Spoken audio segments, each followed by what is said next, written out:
Hello friends, तो quick review में बात करते हैं फाइनली थिएटर में रिलीज हुई फिल्म शमशेरा की, जिसे लेकर कई सारी चीजें भी चल रही है और हाँ, वो बेकार सा बायकॉट का ट्रेंड भी, जिस पर अब तक उन्हें यही लग रहा है कि उनका ये ट्रेंड बॉलीवुड की फिल्मों को लगातार फ्लॉप कर रहा है। जबकि सच ये है कि बॉलीवुड वालों की तरफ से अब तक ऐसा कोई भी अच्छा कंटेंट प्रोवाइड नहीं किया गया है कि लोग फिल्म थिएटर जाकर देखे और उसकी दिल से तारीफ भी करे। जिसमें अगर मासी ऑडियंस के हिसाब से देखा जाए तो अब तक भूल भुलैया 2 ही उस लेवल में कामयाब हुई है और अब दूसरी उम्मीद ऑब्वियसली शमशेरा फिल्म से लगाई गई है, क्योंकि इस फिल्म के टीजर और ट्रेलर ने कुछ अलग ही समा बांधा है। हालांकि टीजर से पहले फिल्म बहुत ही ज्यादा प्रॉमिसिंग लग रही थी, जिसके बाद ट्रेलर ने आकर सारी की सारी स्टोरी को रिवील कर कहीं न कहीं ऑडियंस को डाउट में डाल दिया कि अब फिल्म में कहानी के नाम पर बचाकर क्या रखा गया है। जिसका जवाब अब मेरे पास है कि हमें जो कुछ भी इस फिल्म के ट्रेलर में दिखाया गया था अगेन कहानी के नाम से, वो सब कुछ इस फिल्म के फर्स्ट हाफ में हो जाता है। तो सेकंड हाफ में बचा सिर्फ और सिर्फ रिवेंज, जो बल्ली यानी कि रणबीर कपूर के कैरेक्टर को अपने पिता शमशेरा की मौत का लेना है और खुद के पिता के सर से एक भगोड़े के टैग को भी निकालना है, जिसे वो बचपन से सुनता आ रहा है। इसके अलावा काजा में छोटी जाति के लोग जो शमशेरा को बहुत ज्यादा मानते थे, उन पर भी हो रहे अत्याचारों को बल्ली रोकने में कामयाब होता भी है या नहीं, इन्हीं सभी चीजों पर फिल्म के सेकंड हाफ में फोकस किया गया है। जिन सभी का पता लगाने के लिए तो आपको फिल्म थिएटर में ही जाकर देखनी होगी। जिसके बाद सीधे आ जाए फिल्म के सारे पॉजिटिव पॉइंट पर, तो सबसे पहले निकल कर आएगा फिल्म का काफी कमाल का VFX, जो बड़ी स्क्रीन पर भी देखने के हिसाब से बहुत ज्यादा अच्छा लग रहा था।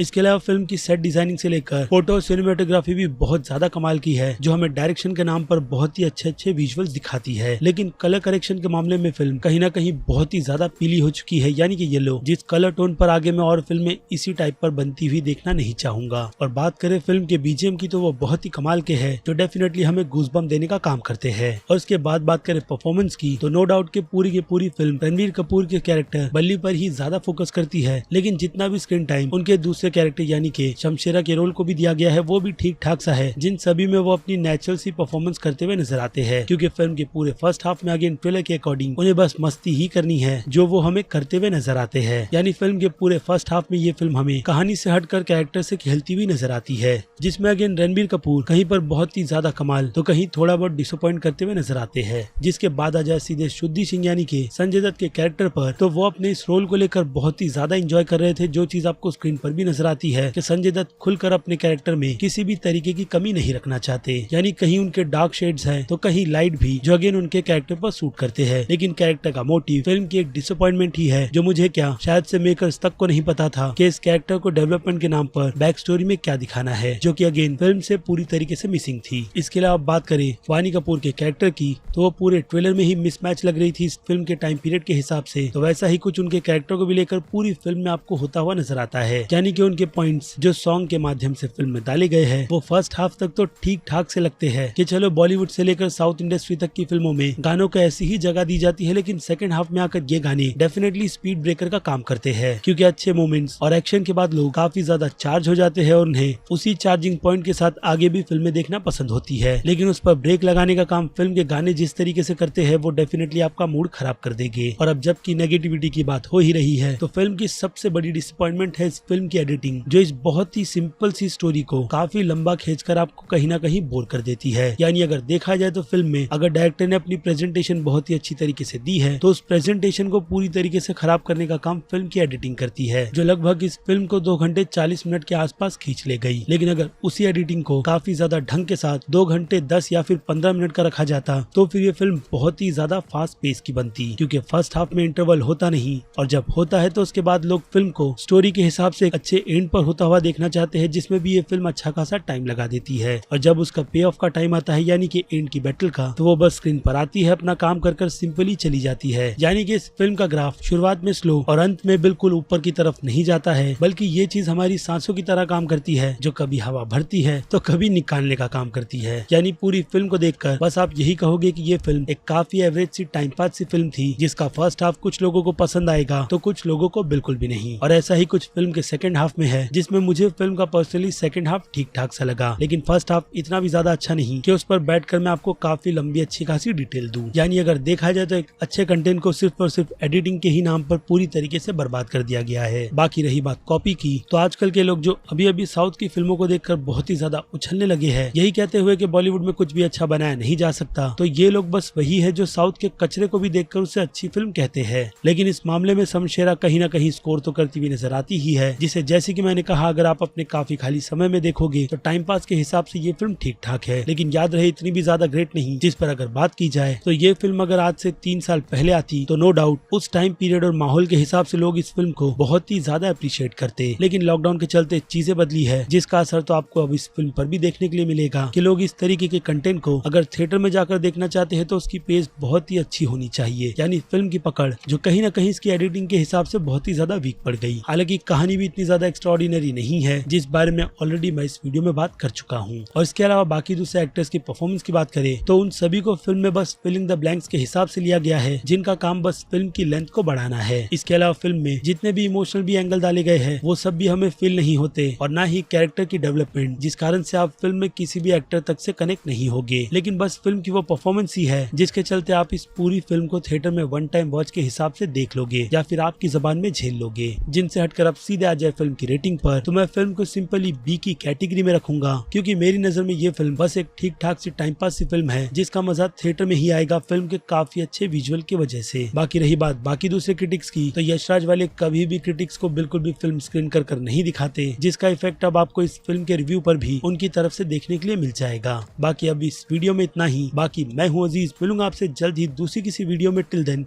बाय।